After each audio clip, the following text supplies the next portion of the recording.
जय हिंद एवरीवन। मैंने जैसा आपसे कहा था कि इंटरनेशनल रिलेशन की हमारी जो क्लास रहेगी वो डेली रहा करेगी, और मैंने आपसे ये भी कहा था कि इंटरनेशनल ऑर्गेनाइजेशन हम शुरू से स्टार्टिंग से स्टार्ट करने वाले हैं, और इसकी हमारी जो पहली क्लास है वो कल की क्लास में हो चुकी है। तो आज जो हम इसकी दूसरी क्लास करेंगे, और उसमें हम क्या करेंगे, हम दूसरी क्लास में स्टार्ट करने वाले हैं अपना आशियान। क्या करने वाले हैं बेटा? हम अपना आशियान स्टार्ट करने वाले हैं। और आपको यह भी याद रखना होगा कि जो आशियान हम स्टार्ट करेंगे, इससे पहले आपको बेसिक्स समझने पड़ेंगे इंटरनेशनल रिलेशन के अंदर। तो ये बेसिक्स जो होते हैं वो बेसिक्स आपको मैंने फर्स्ट क्लास में ही करा दिए थे। आज मेरी तीसरी क्लास है। पहली क्लास में जाइएगा, आपको बेसिक्स भी मिल जाएंगे आपको। ओके। और कल की क्लास में मैंने संघाई कोऑपरेशन ऑर्गेनाइजेशन कराई थी, तो आपको एससीओ पढ़ना है तो वहां से वो डिटेल पढ़ेंगे, और इसको भी हम डिटेल ही समझेंगे।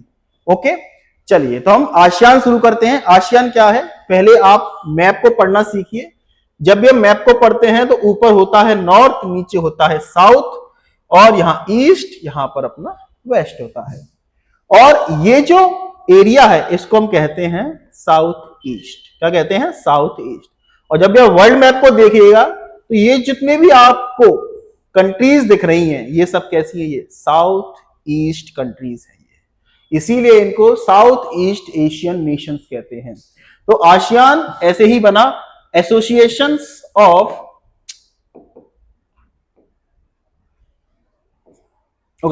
Associations of south east Asian nation, इसी को कहा जाता है आशियान। आशियान को समझेंगे, इसके फॉर्मेशंस को समझेंगे, इनके मेंबर्स को समझेंगे, इनके सेंटर्स को समझेंगे, इनके प्रिंसिपल्स क्या है, इनके कोर वैल्यूज क्या है, आज सबको हम समझेंगे। ओके, चलिए तो इसके फॉर्मेशन एंड रूट्स को समझते हैं।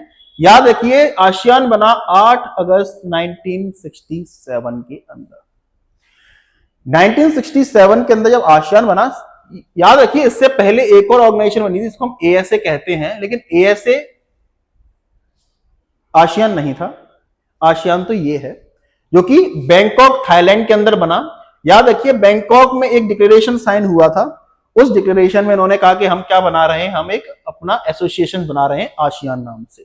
ओके, तो आशियान बना, और जब ये बना था तब इसके अंदर 5 फाउंडिंग मेंबर थे। जैसे एससीओ के अंदर 5 फाउंडिंग मेंबर्स थे, इसके अंदर भी 5 फाउंडिंग मेंबर्स थे। एससीओ सबसे पहले ऐसे संघाई 5 के नाम से जाना गया, ऐसे ही इन्होंने भी जब आशियान बनाया तो 5 देश थे। उनमें था इंडोनेशिया, मलेशिया, फिलीपींस, सिंगापुर और थाईलैंड। ये 5 नेशंस थे। आज हम इसके करंट मेंबर्स की बात करें तो इसके अंदर आते हैं Brunei, Cambodia, Thailand, Laos, Malaysia, Myanmar, Timor Leste, Vietnam, okay, Thailand, Singapore and Philippines. ये कुछ 11 मेंबर हैं। आज इसकी करंट पोजीशन 11 की है। क्या क्या सेंटर है इसके, तो पता होगा आपको कि आशियान सेक्रेटरिएट, मैंने बताया था सेक्रेटरिएट सचिवालय, ये एक वो ऑर्गेनाइजेशन है जो जितनी भी ऑर्गेनाइजेशंस हैं सबके पास अपना सेक्रेटरिएट होता है। ये जितनी पॉलिसी मेकिंग्स होती हैं सब यही करते हैं। ओके, सेक्रेटरिएट जैसे वहां पे आईएएस, आईपीएस, पीसीएस टाइप के लोग जो बैठते हैं वो सब इसी के अंदर होते हैं। वही पॉलिसी मेकिंग, लॉ मेकिंग करते हैं। ओके, तो इसका हेडक्वार्टर कहां है सेक्रेटरिएट का? जकार्ता, इंडोनेशिया के अंदर है। चलिए नेक्स्ट समझते हैं। नेक्स्ट इसके हम इंस्टीट्यूशनल मशीनरीज को समझेंगे आशियान की, इनके डिसीजन मेकिंग बॉडी को समझेंगे, और कुछ एग्जीक्यूटिव पॉलिसी को समझेंगे। ओके, तो इसकी जो पहली तो सबसे बड़ी सुप्रीम बॉडी है वो है आशियान समिट। जब इनकी समिट होती है, याद रखना है आपको, ये एक सुप्रीम पॉलिसी मेकिंग बॉडी होती है। यही सारी पॉलिसी मेकिंग करती है, जहां पर मेंबर्स एनुअली मीट करते हैं, डिस्कस करते हैं किसके ऊपर, रीजनल इश्यू जितने भी हैं इनके आपस में 11 देशों के बीच में, उनके ऊपर क्या करते हैं, डिस्कशन करते हैं और एक पॉलिसी सेट करते हैं। कुछ डायरेक्शंस होती हैं, उनको सेट करने का काम ये आशियान समिट करती है। दूसरी इसकी सबसे बड़ी बॉडी है वो है ASEAN coordinating council, ACC. ACC cement Adani वाली नहीं है, ये एसीसी आशियान कोऑर्डिनेटिंग काउंसिल है ये।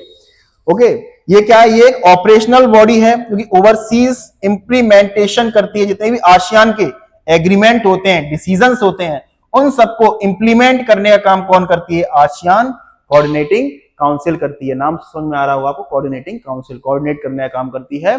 जितने भी इसकी पॉलिसीज हैं, जितने भी एग्रीमेंट हैं, डिसीजंस हैं, सबको क्या करती है, इंप्लीमेंट करने का काम करती है।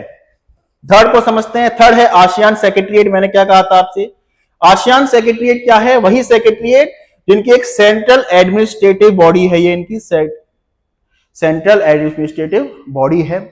ये परमानेंट होती है, कोई भी ऑर्गेनाइजेशन हो ये परमानेंट ही रहती है। ओके, तो याद रखने क्या करती है, सपोर्ट का काम करती है, पॉलिसी मेकिंग वगैरह सारे काम ये करती है, ऊपर से फैसिलिटेट करती है, और जितने भी आसियान की एक्टिविटीज हैं वहां पर जितने भी काम होते हैं यही सारा देखती है। ओके, और जितने भी इनिशिएटिव्स हैं पॉलिसीज के अंदर या फिर अपनी समिट के अंदर यही सारे काम करती है। ओके, एक इन्होंने बना रखा है आसियान रीजनल फोरम, ARF जिसे हम कहते हैं।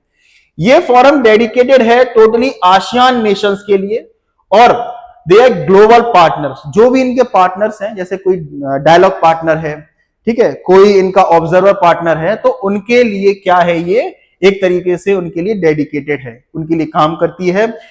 क्या काम करती है, पॉलिटिकली, सिक्योरिटिकली और कुछ कोलैबोरेशन में एंगेज रहती है। पॉलिटिकली डायलॉग जहां होते हैं, बातें होती हैं, उनके साथ करने काम करती है। सिक्योरिटी के ऊपर काम बात करने की बात करती है ARF।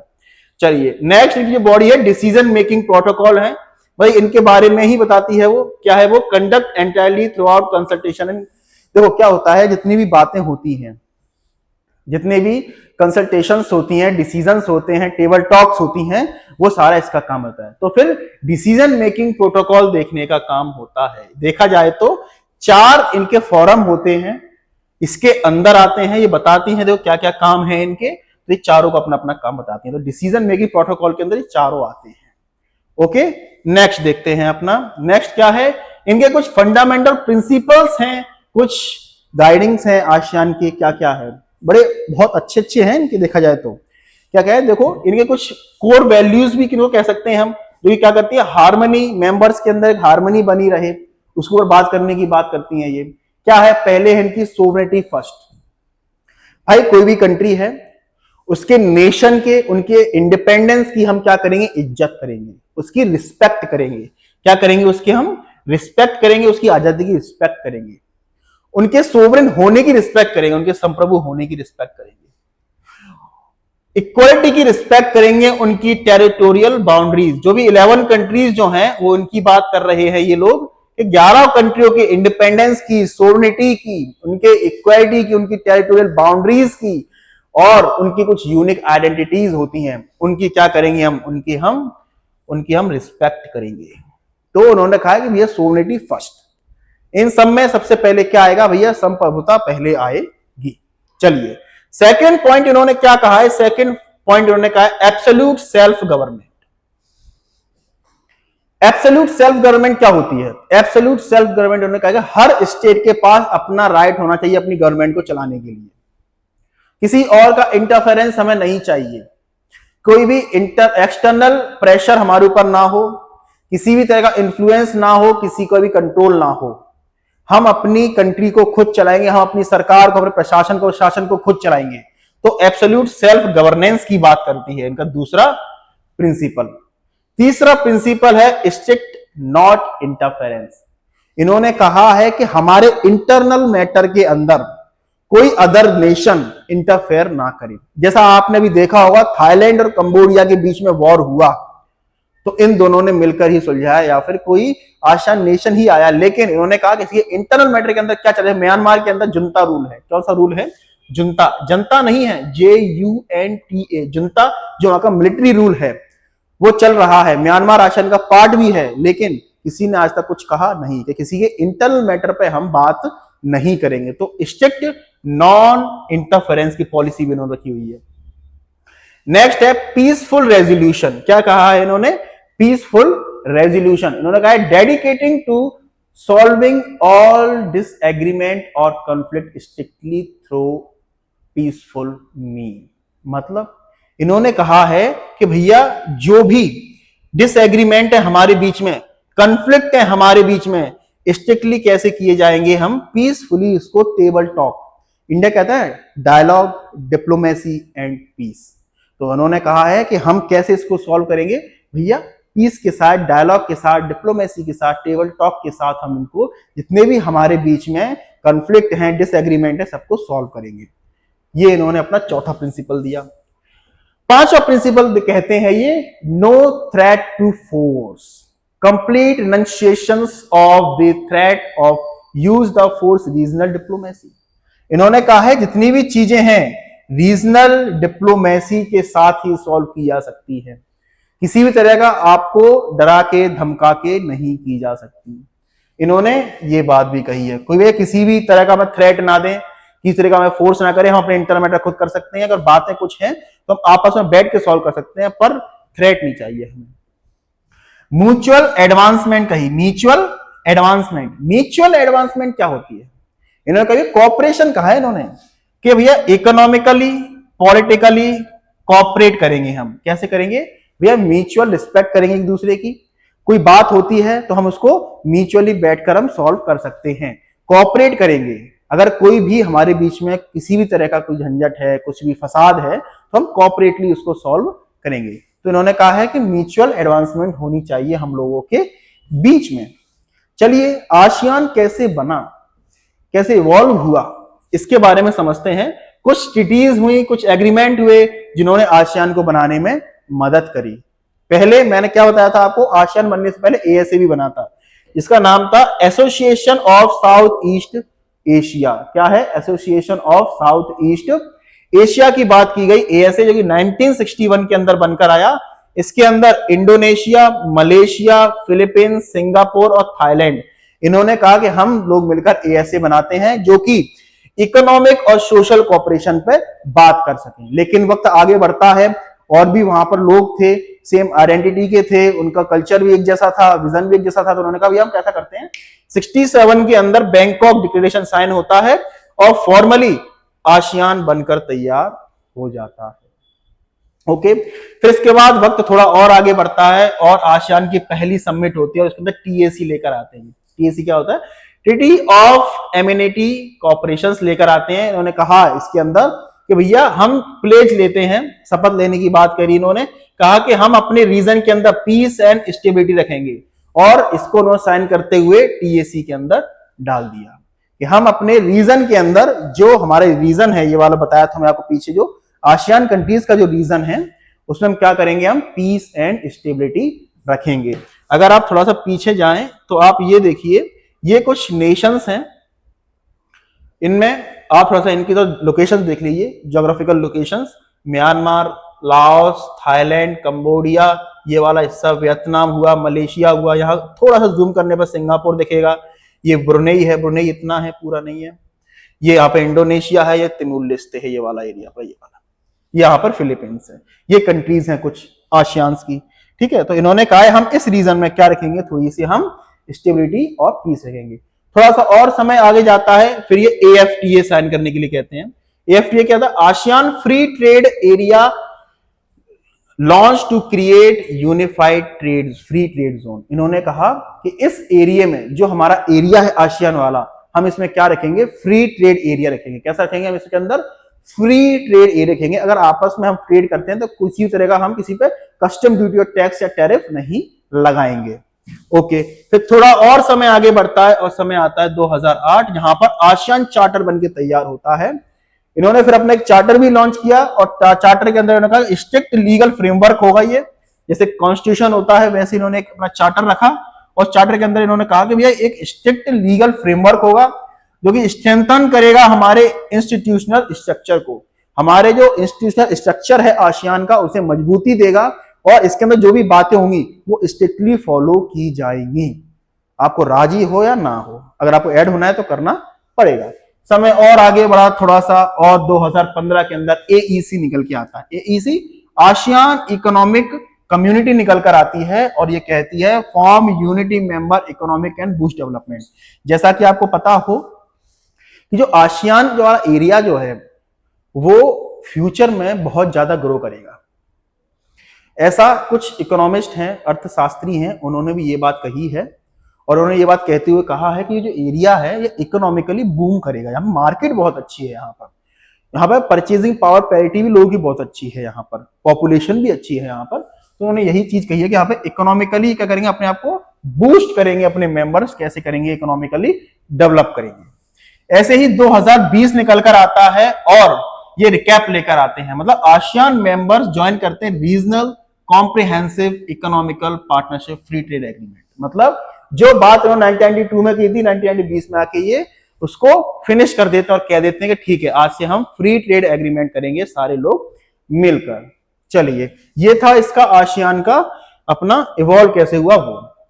अब आसियान जो है वो ग्लोबल पावर हाउस कैसे बन रहा है उसको समझिए और याद रखिए why regional grouping with global commerce and diplomacy. क्यों क्यों जरूरी है ये, क्यों भैया कि कॉमर्स डिप्लोमेसी के लिए भी क्यों है ये। देखो, पहला है इसकी रीजनल स्टेबिलिटी। याद रखिए यहां पर वॉर नहीं है किसी भी कंट्री के बीच में। हाँ, थाईलैंड कंबोडिया थोड़ा सा छोड़ दिया जाए, ठीक है, इंटरनल डिस्टर्बेंस तो है कंट्रियों के अंदर, लेकिन यहां पर कोई वॉर की सिचुएशंस नहीं, जैसे आप मिडिल ईस्ट के अंदर देख सकते हैं। आज भी मिडिल ईस्ट जब से बना है तब से लेकर आज तक वहां पर वॉर खत्म ही नहीं हुई है, और ये थोड़ा सा वॉर फ्री जोन भी कहलाता है। तो यहां पर क्या है, थोड़ा सा रीजनल स्टेबिलिटी है। यहां पर प्रमोट पीस को किया जाता है किसके थ्रू, टीएसी एंड एआरएफ। मैंने क्या था कल टीएसी बताया था अभी जस्ट इससे पहले कि भैया हमारा पीस और स्टेबिलिटी बनी रहेगी इस टीएसी की चलते और आरएफ की चलते, एआरएफ की चलते, फिर आसियान रीजनल फोरम के चलते। दूसरा है इसका स्ट्रेटेजिक लोकेशन। भैया इसकी आप लोकेशन देखिए, आप इसकी सबसे बेस्ट लोकेशन है ये इंडियन ओशन के अंदर भी है और पैसिफिक ओशन के अंदर भी है। तो इंडियन और पैसिफिक मंडल इंडो पैसिफिक रीजन के बीच में आता है ये, तो इसकी स्ट्रेटेजिक लोकेशन बहुत अच्छी है। और याद रखना स्टेट ऑफ मलक्का इसका सबसे बेस्ट एग्जांपल है, क्योंकि स्टेट ऑफ मलक्का वो स्टेट है जो पैसिफिक ओशन को इंडियन ओशन से अलग करती है, इंडियन ओशन को पैसिफिक ओशन से अलग करती है, जोड़ती भी है, कुछ भी कह सकते हैं आप, ठीक है। तो ये है, तो वर्ल्ड का जो ज्यादातर ट्रेड जो है जो कि हम पैसिफिक ओशन से इंडियन ओशन के बीच में जो होता है वो इसी स्टेट के बीच से होता है, इसलिए इसकी स्ट्रेटेजिक लोकेशन काफी अच्छी है इसकी। दूसरा देखिए आप एक्सप्लोसिव इकोनॉमिक ग्रोथ। मैंने अभी आपसे कहा भी था कि यहाँ का जो इंफ्रास्ट्रक्चर है ये यहाँ पे हब बनता जा रहा है, किसका, इंफ्रास्ट्रक्चर का, ट्रेड का, और कंबाइंड पॉपुलेशन ओवर 675 मिलियन। मैंने 2024 के डाटा से बता रहा हूं मैं कि यहाँ पर पॉपुलेशन ही बढ़ती आ रही है, लोगों की परचेजिंग पावर पैरिटी बढ़ती आ रही है, इंफ्रास्ट्रक्चर डेवलप होता जा रहा है यहाँ का, और ट्रेड फीचर भी इवॉल्व होता जा रहा है, ठीक है। तो जो मिडिल क्लास लोग हैं वो भी धीरे धीरे इवॉल्व करते जा रहे हैं, इसीलिए इसकी इकोनॉमिक ग्रोथ बहुत अच्छी हो रही है। कल्चरल डाइवर्सिटी तो आपको पता ही होना चाहिए कि यहाँ पर कल्चर 11 देश हैं यार, तो कल्चरल डाइवर्सिटी होगी है कि नहीं। तो कल्चरल डाइवर्सिटी बहुत ज्यादा है यहाँ पर, रिच कल्चर है, लैंग्वेजेस हैं, और जो रिलीजन्स हैं, धर्म हैं, अलग अलग धर्म के लोग पाए जाते हैं। और वो कैसे करते हैं, एक दूसरे के साथ उन्होंने कहा है कि क्रॉस कल्चरल एक्सचेंज करेंगे। आप हमारे यहाँ आइए, हम आपके यहाँ जाते हैं, फ्री ट्रेड तो है ही, लोग जा रहे हैं, घूम रहे हैं एक दूसरे के देश के अंदर, ऐसा लगता है कि हम किसी दूसरे देश में है ही नहीं, हम अपने ही देश में घूम रहे हैं। तो काफी नॉर्मल है यहाँ के लोगों के लिए। तो कल्चरल डाइवर्सिटी को एक्सपेंड करने की बात करते हैं ये लोग। नेक्स्ट है इनका हाई लेवल डिप्लोमेसी इंगेजमेंट। और जैसा इन्होंने कहा भी है कि भैया ये जो एरिया है ना, ये एरिया यूएसए, चाइना और जापान जैसे देशों के लिए, और कोरिया भी कह सकते हैं हम, तो और कोरिया, इनके लिए काफी ज्यादा इंपॉर्टेंट है ये वाला एरिया, क्योंकि ये जो मार्केट है ये चाइना के लिए बहुत जरूरी है, इवन यूएसए के लिए भी जरूरी है, इवन जापान के लिए भी जरूरी है, इवन कोरिया के लिए भी जरूरी है, कोरिया साउथ कोरिया वाला एरिया, क्योंकि उनके पास मार्केट नहीं है, उनके पास सिर्फ और सिर्फ सामान है बेचने के लिए। छोटे देश हैं, चाइना की बात है, चाइना मैन्युफैक्चरिंग हब है, ओके, तो उनके पास वो कहां करते हैं, यहीं पर अपना पूरा सामान डंप कर देते हैं, यही बनाते हैं, यहीं पर है। तो उनके लिए एक तरीके से ये ग्लोबल पावर हाउस बना हुआ है ये वाला एरिया, आसियान वाला। तो इसलिए यहां पर जो होती है वो हाई लेवल डिप्लोमेटिक इंगेजमेंट रहती है इनके बीच में। क्या रहती है, हाई लेवल डिप्लोमेटिक इंगेजमेंट वाला एरिया है ये वाला, ओके, जो कि ग्लोबल अफेयर्स को क्या करता है, रिजॉल्व करने का काम करता है। जहां भी कोई दिक्कत होती है तो यहीं आकर रिजॉल्व हो जाती है। Expensive trade network. अच्छा, एक्सपेंसिव ट्रेड नेटवर्क क्या है, याद रखो यहां पर जो लोग हैं तो hold major free trade agreement. ये जो क्या करते हैं, उनको पता है आसियान जो है बढ़ती हुई अर्थव्यवस्था है, भारत, चाइना और फिर आसियान तीसरे नंबर पर सबसे बढ़ती अर्थव्यवस्था। तो लोग सोचते हैं कि इसके साथ हम फ्री ट्रेड कर लें। क्या कर लें, फ्री ट्रेड। लाइनें लगी हैं आसियान के साथ फ्री ट्रेड करने के लिए, लेकिन उसने किसके साथ फ्री ट्रेड किया हुआ है, देखिए उसने इंडिया के साथ फ्री ट्रेड एग्रीमेंट किया हुआ है, चाइना के साथ किया हुआ है, साउथ कोरिया के साथ किया हुआ है, north Korea Kim Jong Un वाला नहीं, जापान के साथ किया हुआ है, न्यूजीलैंड के साथ किया हुआ है, ऑस्ट्रेलिया। इन 1 2 3 4 5 6 6 नेशंस के साथ उसने क्या किया हुआ है, फ्री ट्रेड एग्रीमेंट किया हुआ है। समझ में आया? तो इसलिए इसकी इंपॉर्टेंस बहुत ज्यादा है। चलिए, अब ये इंडिया के लिए कैसे जरूरी है, क्या सिग्निफिकेंस है इसकी इंडिया के लिए, कैसे महत्वपूर्ण है इंडिया के लिए, तो याद रखना, एक मैसिव पोटेंशियल मार्केट है यहां पर। कैसा है ये? मैसिव पोटेंशियल मार्केट है यहां पर। ओके, तो इंडिया ऑफर करता है सिग्निफिकेंट अपॉर्चुनिटी, इसलिए जिसके वहां का एक्सपोर्ट इंक्रीज हो सके और वर्ल्ड की लार्जेस्ट मार्केट बन सके, है कि नहीं है? तो भैया इंडिया क्या करता है, उसको भैया थोड़ा प्रमोट करता है भैया, हाँ कि इनके पास ये पोटेंशियल है इनकी मार्केट के पास, इसलिए। दूसरा है इंडो पैसिफिक कन्वर्जेंस। भैया इंडो पैसिफिक, मैंने क्या कहा था, इंडिया और इंडियन ओशन और पैसिफिक ओशन दोनों के अंदर ये लाई करता है, और ये हमारी एक्ट ईस्ट पॉलिसी का भी पार्ट है। जैसा हमारे पीएम मोदी ने जब आए थे तब ये एक्ट ईस्ट पॉलिसी लेकर आए थे। उन्होंने कहा भी था कि भैया किसकी तरफ हमें देखना है। देखो, लुक ईस्ट पॉलिसी अलग थी, एक्ट ईस्ट पॉलिसी अलग है। लुक ईस्ट पॉलिसी में यह था कि हमको सिर्फ देखना है, हालांकि देखना ही नहीं है, करना भी होता है, लेकिन कुछ ऐसा कुछ अच्छा निकल के नहीं आ रहा, कुछ अच्छे रिजल्ट निकल के नहीं आ रहे थे, इसलिए फिर पीएम मोदी आते हैं, उन्होंने कहा ये मार्केट अच्छा है, ठीक है, तो ऐसा करते हैं, तो एक्ट ईस्ट करते हैं। देखना ही नहीं है, हमको करना भी है, तो एक्ट भी करना है हमें, तो उसका पार्ट भी है, एक्ट ईस्ट पॉलिसी का पार्ट है। याद रखना, जो हमारा ब्रॉडर इंडो पैसिफिक स्ट्रेटेजी है वो इसके चलते बड़ी है, और ये सेंट्रल पिलर है हमारा किसका, एक्ट ईस्ट पॉलिसी का। ओके, तो इंडो पैसिफिक कन्वर्जेंस को लेकर। नेक्स्ट है काउंटरिंग रीजनल इम्बैलेंस, जो यहां पर इम्बैलेंस है चाइना को लेकर। तो चाइना क्या करता है, उनको पता ही है कि चाइना साउथ चाइना सी में कब्जा करके बैठा है 9-9 11-9 के माध्यम से, तो उनको काउंटर करने के लिए यहां पर इसको भी इन्फ्लुएंस किया गया है, तो ये आप अपने आप को बढ़ाइए और उसका इन्फ्लुएंस कम कीजिए। तो यहां पर थोड़ा सा क्या है, यहां पर थोड़ा सा एक काउंटरिंग रीजनल इंबैलेंस बना हुआ है चाइना की वजह से, बस। नेक्स्ट है क्रिटिकल एनर्जी सिक्योरिटी, ये तो हर जगह बनी रहती है, हमारे पास भी बनी हुई है, तो थोड़ा सा क्या है, सिग्निफिकेंस भी है हमारे लिए। ओके, और ये थोड़ा सा हमारे लिए प्रॉब्लम भी क्रिएट करती है कई बार। इसकी जरूरी कैसे है, ये तो आसियान जो है वो रिसोर्सफुल है, डाइवर्सिफाई है इंडिया एनर्जी सप्लाई के लिए, मतलब इंडिया के अगर एनर्जी सप्लाई करनी है अपनी, तो उसके लिए ये सबसे बेस्ट जगह है। और उनके लिए हम, जैसे हम 1980s में हम देखते हैं, तो इंडिया ने ओएनजीसी विदेश जो है हमारी, ठीक है, उसने एक पेट्रो वियतनाम साइन किया था वियतनाम की एक इंडस्ट्रीज के साथ, लेकिन आगे चल के सफल नहीं हो पाया था। ऑफशोर एनर्जी वेंचर था ये, रिसोर्स रिच था, लेकिन साउथ चाइना सी में बैठा हुआ है चाइना, जिसकी वजह से थोड़ी सी हमें दिक्कतें आई भी हैं। चलिए नेक्स्ट देखते हैं, up holding the rule based order.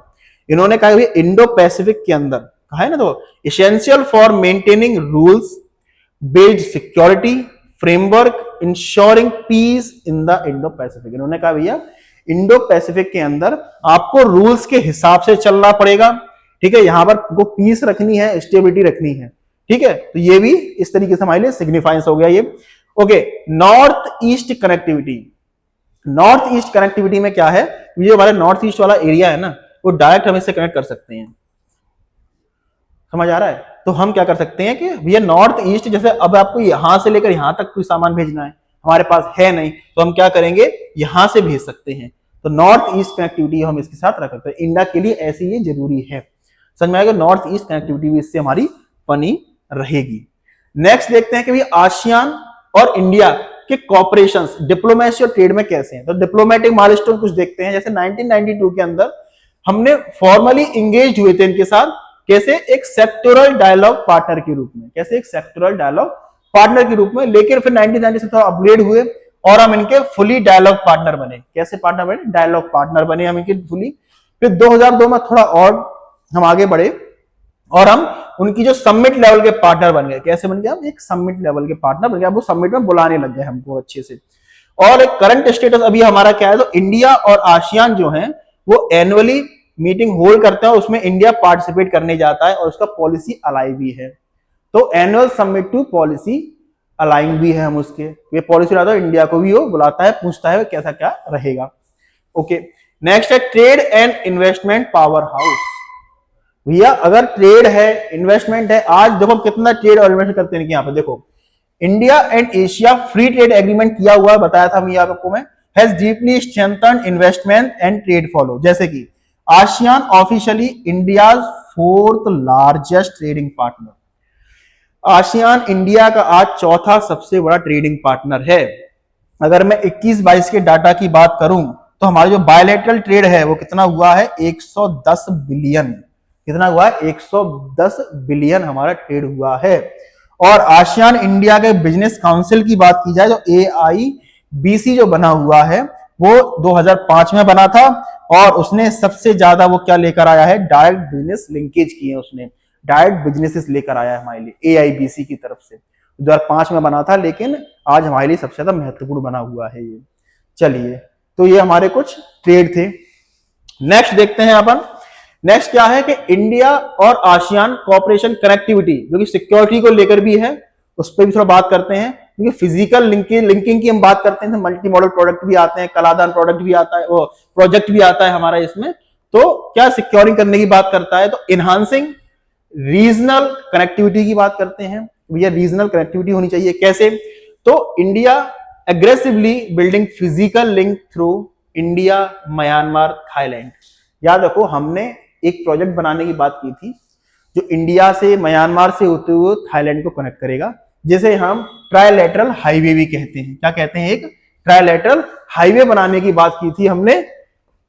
Okay, और हम एक Kaladan multi modal transit project, जिसे हम KLMTT कहते हैं, वो भी हम क्या कर रहे हैं, उस पर भी काम चल रहा है। तो इसके ऊपर ये भी बात चल रही है। तो ये हमारे कैसे हैं, ये हमारे कुछ हमारे फिजिकल लिंकिंग की बात करने के लिए हमारे कुछ प्रोजेक्ट हैं। तो robust defence and security ties हमारी क्या है, इनके पास बहुत अच्छी सिक्योरिटी टाइज हैं। हम जॉइंट मिलिट्री एक्सरसाइज भी करते हैं, कुछ ऑपरेशंस भी करते हैं। नोटेबली देखा जाए तो आसियान इंडिया मैरीटाइम एक्सरसाइज काफी करते हैं। अगर जो करते हैं, कौन कौन सी करते हैं, मुझे किस किस कंट्रीज, आसियान की ऐसी कौन सी कंट्रीज हैं जिसके साथ हम क्या करते हैं, अपनी जॉइंट मिलिट्री एक्सरसाइज करते हैं, उनके नाम मुझे आप कमेंट बॉक्स में जरूर बताइएगा। ओके, एक्टिव पार्टिसिपेशन, हमारे डिफेंस मिनिस्टर्स जो है वो एनुअली मीट करते हैं, और कुछ मीटिंग प्लस ADMM प्लस का नाम दिया गया है। एनुअली मीट करते हैं हमारे डिफेंस मिनिस्टर्स दोनों के, हमारे और आसियान के मिलकर। स्ट्रेटेजिक फ्रेमवर्क क्या है, तो India explicitly positions ASEAN as core element. अच्छा, एक चीज याद रखिए, आसियान जो है कहां है, इंडो पैसिफिक के अंदर बैठा हुआ है। इसका जो विजन है अंडर सागर के अंदर आता है। सागर क्या है, हमारी सागर डॉक्ट्रिन जो है हमारी, वो है security and growth of all the regions. कि भैया कि जितने भी रीजन है इनके अंदर कैसा होना चाहिए, सिक्योरिटी होनी चाहिए और ग्रोथ होनी चाहिए। तो हम सागर डॉक्ट्रिन के चलते हमने क्या किया हुआ है, इसके अंदर डाला हुआ है। तो स्ट्रेटेजिक फ्रेमवर्क के अंदर हमने इनको डाला हुआ है, और ये भी हमारी महत्वपूर्णता समझते हैं। नेक्स्ट क्या है इनकी, अच्छा मैं एक चीज बताना भूल गया था आपको, थोड़ा सा अभी भी, चलो बताएंगे अभी क्या क्या है इनके अभी विजन के बारे में बताना था, शायद इसमें लिखा है कि नहीं, चलो देखते हैं अभी। देखिए, आसियान और India cooperation, cultural, research and fundings. India और आसियान के क्या क्या कल्चरल और रिसर्च और कुछ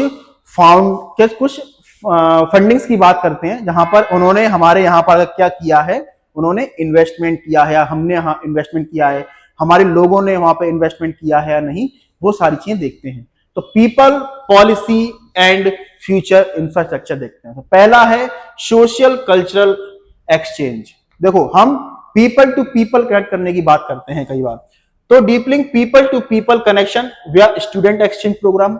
वहां से स्टूडेंट यहां पढ़ने आते हैं, यहां से स्टूडेंट वहां पढ़ने जाते हैं। ओके, तो इससे क्या होता है, एक सोशल कल्चरल एक्सचेंज होता है। Special training course ASEAN diplomats के लिए, जो आसियान के डिप्लोमेट्स होते हैं उनको हम कुछ स्पेशल ट्रेनिंग कोर्स भी देते हैं। ओके, एक्सचेंज ऑफ पार्लियामेंटेरियंस, हमारे यहाँ के सांसद जो है वहां जाते हैं, वहां के सांसद यहाँ आते हैं, किस लिए, कुछ चीजों को सीखने के लिए, समझने के लिए। Okay, and ASEAN India network to think tank, कुछ थिंक टैंक जो हैं, जो कि जैसे हमारे यहाँ पर कुछ थिंक टैंक्स हैं जो वहां पर उनके लिए कुछ बातें करते हैं, वहां के थिंक टैंक जो हैं वो यहाँ पर बातें करते हैं। जैसे मैंने भी एक दो थिंक टैंक के अंदर काम किया है, जैसे जियो जूरिस्ट टुडे है, वहां पर भी मैंने काम किया है। ओके, तो थिंक टैंक के अंदर काम करने से आपको मतलब मुझे पता है काफी नॉलेज मिलती है, ठीक है, काफी एक्सपोजर मिलता है आपको, तो वो सारी चीजें यहाँ पर हैं। और आपको मौके मिलते हैं आपको फॉरेन डेलीगेट्स, डिप्लोमेट से मिलने के।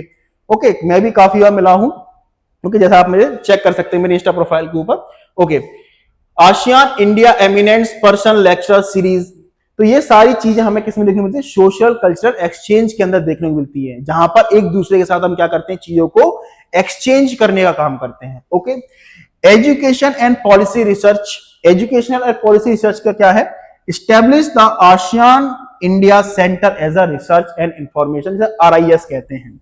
हम दोनों ने क्या किया है, अपने जो इंडिया और आसियान के जो हमारे रिसर्च है, इंफॉर्मेशन सिस्टम्स हैं, उनको डेवलप करने की बात की है, उनको स्टैब्लिश करने की बात की गई है, कुछ सेंटर्स स्टैब्लिश किए हैं, जिससे क्या होता है, जिससे हम अपने इंफॉर्मेशन उनसे शेयर करते हैं, उनकी इंफॉर्मेशन हम अपने आप में लेते हैं। चलिए, दिल्ली में 2009 के अंदर जो डायलॉग्स हुए थे, उनके अंदर जो बातें की गई थी, उसी के अंदर स्टैब्लिश की गई थी वो। ओके, क्रिटिकल एनुअल ट्रैक था फोरम, वही सारी चीजें हैं, तो political security, economically and social cultural discussion जो था, वो सब इसके अंदर कवर होता है। तो एजुकेशनल एंड रिसर्च पॉलिसी की बात इसके अंदर आती है। चलिए, नेक्स्ट है direct financial assistance, direct fund देने की बात आ गई। तो इंडिया प्रोवाइड कराता है regional funding through 3 main pillars. अच्छा, पाइपलाइंस, वो पाइपलाइन गैस वाली पाइपलाइन नहीं है ये। इंडिया इनको जो फंडिंग देता है वो 3 तरीके से देता है। पहला है आसियान इंडिया कोऑपरेशन फंड, इसके माध्यम से देता है। दूसरा है India ASEAN S&T development fund, ये दूसरा है। और तीसरा है इंडिया आसियान ग्रीन फंड। इन 3 पिलर्स के माध्यम से क्या देता है वो, इंडिया आसियान को फंड प्रोवाइड कराता है। चलिए, नेक्स्ट देखते हैं हमारे लिए क्या क्या चैलेंजेस हैं, क्या है हमारे लिए क्या क्या चैलेंजेस हैं। लास्ट टॉपिक है, लास्ट स्लाइड है, आप इसको अच्छे समझिएगा। तो इंडिया के लिए कहां कहां चैलेंजेस आता है उसको समझिए। तो हमारे लिए हर्डल्स क्या है, पहला हर्डल्स जो है हमारे पास, कि हम जो ट्रेड करते हैं इनके साथ, हम घाटे में रहते हैं, ट्रेड डेफिसिट में रहते हैं। हम कैसे रहते हैं, घाटे में रहते हैं हम इनके साथ, और यही हमारा सबसे बड़ा कंसर्न है इनके साथ, जो हमने FTA साइन किया हुआ, जिसके चलते हम घाटे में रहते हैं। क्योंकि देखो इनके पास क्या है, चाइना का भी सामान आ रहा है, जापान का भी आ रहा है, ऑस्ट्रेलिया न्यूजीलैंड का आ रहा है, अब ये उठा के हमारे पास भेज दे रहे हैं, तो ये समझिए उनका सामान इनडायरेक्टली हमारे पास आ रहा है। ऐसे समझ सकते हैं आप, ऐसे भी इस तरीके से।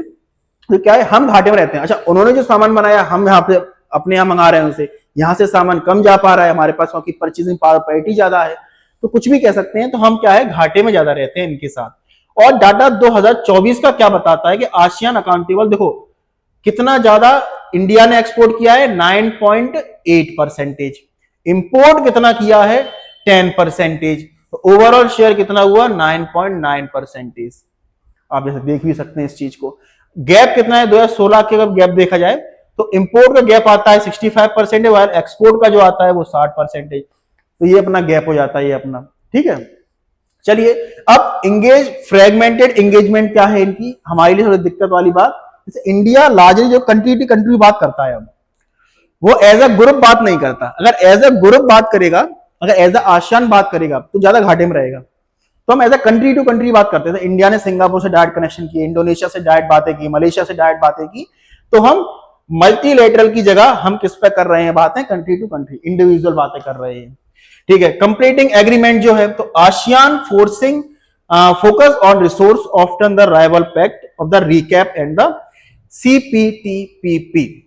ओके, तो इंडिया बात करता है ये जो भी एग्रीमेंट है हमारे, जितने भी रिसोर्सेज के ऊपर हैं, तो उस पर हम क्या कर सकते हैं, राइवल्स ना होगी, हम आपस में बातें करते हैं इसके ऊपर, और टेबल टॉक करके भी इसे रिजॉल्व कर सकते हैं, ठीक है। तीसरा सबसे बड़ी दिक्कत जो हमारे पास आ रही है वो है साउथ चाइना सी डिस्प्यूट। मैंने आपको क्या बताया था कि चाइना जो है वो साउथ चाइना पे कब्जा करके बैठा हुआ है बुरी तरीके से, 9 डैश लाइन 11 डैश लाइन के माध्यम से करके बैठा हुआ है। तो regional powers like China and their territorial claim, जो चाइना जो है वो वहां की टेरिटोरीज को क्या बोलता है, टेरिटरीज को, ये हमारे अंदर आती है। कुछ आइलैंड्स हैं तो उनको भी क्या, वियतनाम में कुछ आइलैंड्स हैं उनको भी अपना बताता है ये। ओके, तो the limited ASEAN ability to fully harness India potentially for the regional stability. India ये चाहता है भैया, आप इतने बड़े देश हो चाइना वालों, एक दो टेरिटरी छोड़ दोगे तो कुछ जाएगा नहीं आपका, ये मुद्दा भी है। दूसरा ये भी है कि ये जो एरिया है ये बहुत सेंसिटिव एरिया है, आप इसमें पीस रखिए, स्टेबिलिटी रखिए, है ना, जो भी बातें हैं डिप्लोमेसी डायलॉग पीस के माध्यम से ही आप रखिए। तो ये सारी चीजें हैं, तो यहाँ पर ये आसियान का पक्ष लेते हुए इंडिया दिखता है। लिमिटेड कनेक्टिविटी है हमारे साथ, क्या है, लिमिटेड कनेक्टिविटी भी है हमारे साथ इनकी। देखो क्या है, एक तो वहां पर क्या डायरेक्ट लिंकेज फिजिकल इंफ्रास्ट्रक्चर नहीं बना हमारा, डायरेक्ट हम पहुंच नहीं सकते वहां से, शिप या फिर अपने एयर के माध्यम से, वाटर और एयर के माध्यम से जा सकते हैं, डायरेक्ट जो फिजिकल या फिर लैंड रूट तो है नहीं हमारे पास। दूसरा वहां पर जो डिजिटल लिंक है हमारी वो भी कैसी है, कम है, वो भी कैसी है, वो भी कम है। जो हमारी फिजिकल, जो हमारी डिजिटल लिंक भी है वो भी कैसी रह गई है, यहाँ पे थोड़ा रिस्ट्रिक्टेड हो गई है, थोड़ा कम रह गई है हमारी। ओके, तो प्रतिबंधित हो गई कहने का मतलब, तो वहां पर ट्रेड भी इतने अच्छे से हो नहीं पा रहा है, ट्रेड को भी रोक दिया गया है, कभी कभार कुछ होता है तो रोक दिया जाता है। ओके, तो ये सारी चीजें हमें देखने को मिलती हैं। चलिए, तो अच्छा मैं इसमें एक चीज और बता रहा था आपको, ये हमारे यहाँ पे आसियान कंप्लीट हुआ है, पर मैं आसियान के जो विजन है वो आई थॉट छूट गया है कहीं, हाँ मैं बताने वाला था उसमें कुछ,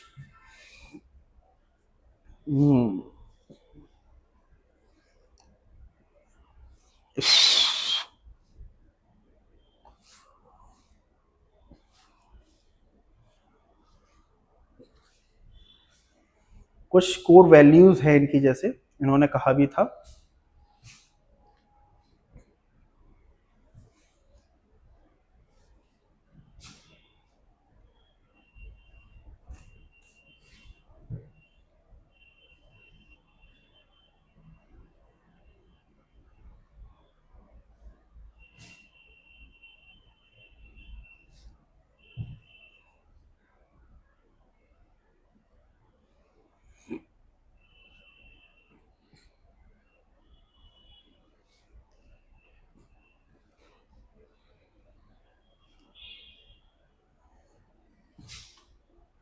चलिए मैं आपको ऐसे ही बता देता हूँ, इसके तो थोड़ा सा भी कुछ चीजें मिल नहीं रही हैं अभी इसके अंदर, क्योंकि इन्होंने कहा भी था कि कुछ कोर प्रिंसिपल्स थे, कोर वैल्यूज थी इनकी।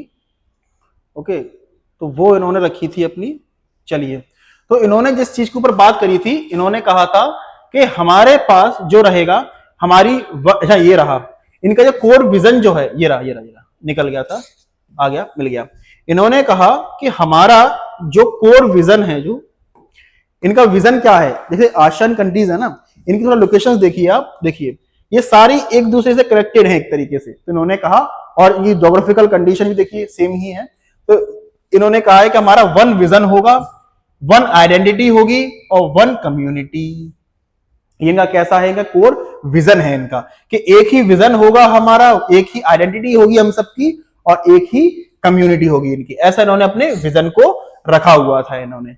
चलिए, और आज हम अपने आसियान की सीरीज, जो हमारा इंटरनेशनल ऑर्गेनाइजेशन की सीरीज था, उसका दूसरा पार्ट खत्म करते हैं। कल हम और एक और नया टॉपिक लेकर आएंगे आपके लिए। आज आसियान को यहाँ पर खत्म करते हैं। Okay, thank you so much. अगर सेशन अच्छा लगा हो तो उसको लाइक कीजिए, शेयर कीजिए, सब्सक्राइब कीजिए, और अगर आपको कोई डाउट हो तो कमेंट बॉक्स के अंदर अपना डाउट डाल दीजिए, मैं उसको सॉल्व कर दूंगा, आपको बता दूंगा। Okay, thank you so much.